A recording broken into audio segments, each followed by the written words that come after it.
गठबंधन के लोग और विशेष करके कांग्रेस पार्टी की नेता राहुल गांधी जी जो आए दिन संविधान की दुहाई देते हैं, इन दिनों में देश देख रहा है सबसे संविधान विरोधी काम कोई कर रहा है तो उसकी सरगना श्री राहुल गांधी जी हैं।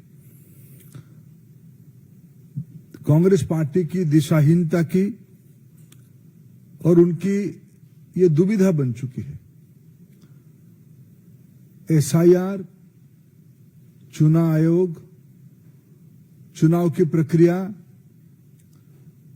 आज एक दुनिया में सिद्ध व्यवस्था बन चुकी है। एसआईआर पहली बार नहीं हो रहा है। हर एक राज्य में राष्ट्रीय स्तर पे चुनाव आयोग की एक नियमित प्रक्रिया है। मतदाता सूची को परिष्कार करने के लिए, व्यवस्थित करने के लिए चुनाव आयोग की आजादी के उपरांत एक निरंतर प्रक्रिया है। कांग्रेस पार्टी पहले ईवीएम के ऊपर झूठ बोलते हैं, कभी महाराष्ट्र की बात उठाते हैं, कभी हरियाणा की बात उठाते हैं,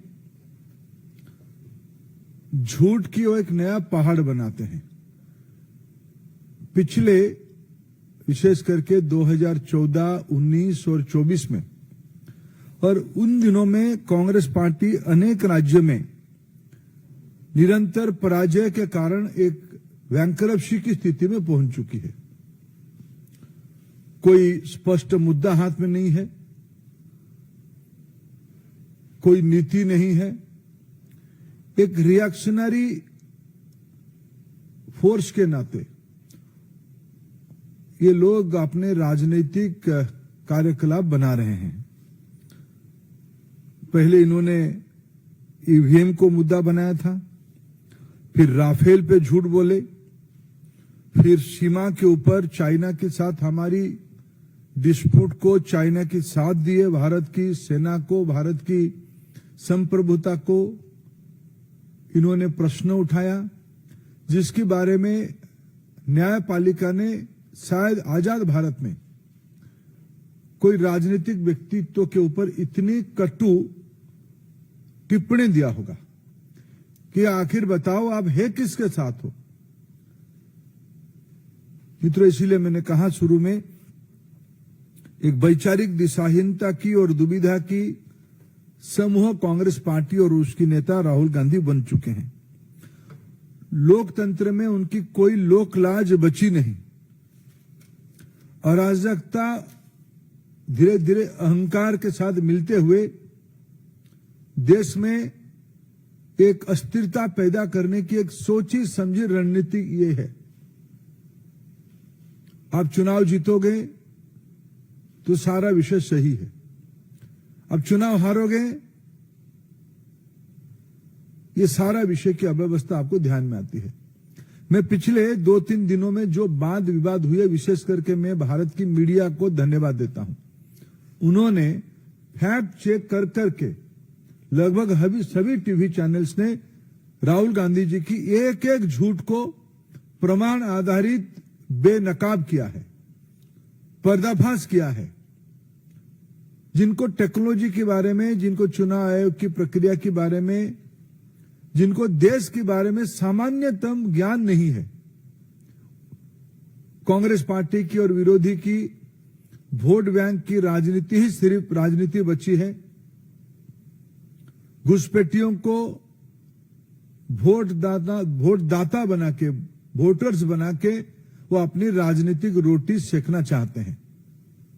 चुनाव आयोग ने एक संवैधानिक व्यवस्था, निष्पक्ष व्यवस्था के नाते जब इनको सही बात बताती है तब चुनाव आयोग को भी ध्वस्त करने के लिए कहते हैं हम आटम बम गिराएंगे, चुनाव आयोग बिखर जाएगा। ये भाषा हमारी प्रतिद्वंदी देश कहते हैं।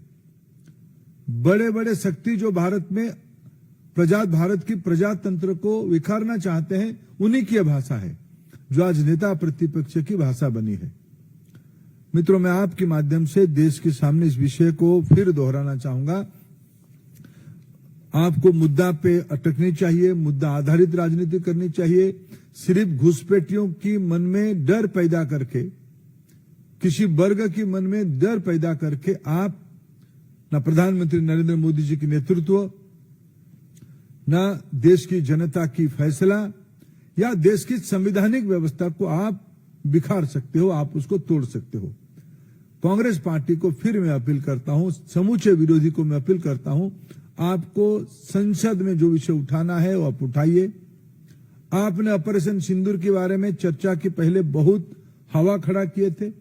संसद में जब चर्चा हुई आपके पास मुद्दा ही नहीं था, आपको देश ने देखा। आप अप्रजातांत्रिक, आप लोक विरोधी, इस स्थिति से बाहर आके आप देश हित में आपकी भूमिका विरोधी के नाते आपकी अपेक्षा है, आप उसमें लगो। और मैं कांग्रेस पार्टी की इस अराजकतापूर्ण दिशाहीनता के बारे में गंभीर चिंता प्रकट करता हूं। ये आखिर कहां तक देश के प्रजातंत्र को ले जाएंगे, जो लोग फिर आए दिन संविधान की किताब लेके घूमते हैं। क्या भारत की संवैधानिक संस्थाओं को तोड़ने के लिए उन्होंने मन बनाया? मैं उसको कठोर से कठोर शब्दों में निंदा करता हूं।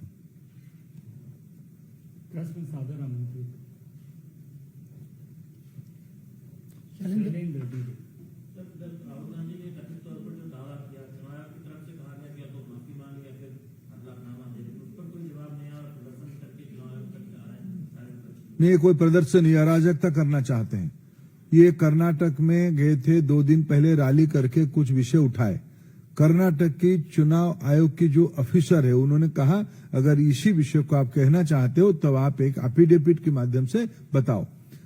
कुछ दिन पहले उनकी सहयोगी बिहार में इस प्रकार की बेबुनियाद विषय उठाए थे। वहां की चुनाव आयोग ने कहा कि इस विषय जो कह रहे हो, उन्होंने खुद के बारे में कहा था कि भाई मेरे नाम कट गया। चुनाव आयोग ने त्वरित उनके नाम कहां है दिखा दिया। इन्होंने देश में महाराष्ट्र में भी ऐसे विषय कहा था, तब चुनाव आयोग ने कहा था कि आप इसको एफिडेविट करके बताओ। चुनाव आयोग आपकी घर की व्यवस्था नहीं है, ये आपकी दफ्तर नहीं है, एआईसीसी की दफ्तर नहीं है। यह भारत की संवैधानिक व्यवस्था की एक प्रमुख स्तंभ है, जिसकी लोहा पिछले 7-8 दशक में देश ने देखा है, दुनिया ने देखा है। आप जो आरोप करते हो, आपको संविधान में रत्ती भर विश्वास होता तब आप एफिडेविट देते, चुनाव आयोग के सामने अपनी बात रखते। आप गाली गुलज करके, अराजकता पैदा करके देश में एक अशांति की माहौल बनाने का प्रयास कर रहे हो। सर, 30 सांसदों के प्रतिनिधि मंडल से मिलने की बात जो है वो चुनाव आयोग ने कहा है। इस पर विपक्षी सांसदों का कहना है कि क्या चुनाव आयोग पर जगह कम है या उनकी मंशा नहीं है कि वो अधिक से अधिक सांसदों के साथ मुलाकात करें। मैंने कहा कि देखिए, प्रजातंत्र में एक प्रतिनिधि होता है। हमारे देश में 140 करोड़ जनता है। आखिर लोग विधानसभा में चुनते हैं। विधानसभा तो उस राज्य की जनता की नहीं बनती है, प्रतिनिधियों की बनती है, चुनाव से बनती है। लोकसभा में आज हम सदस्य हैं, राज्यसभा हम सदस्य हैं। लोकसभा राज्यसभा में तर्क करना, वितर्क करना, विषय उठाना उसकी एक प्रक्रिया है।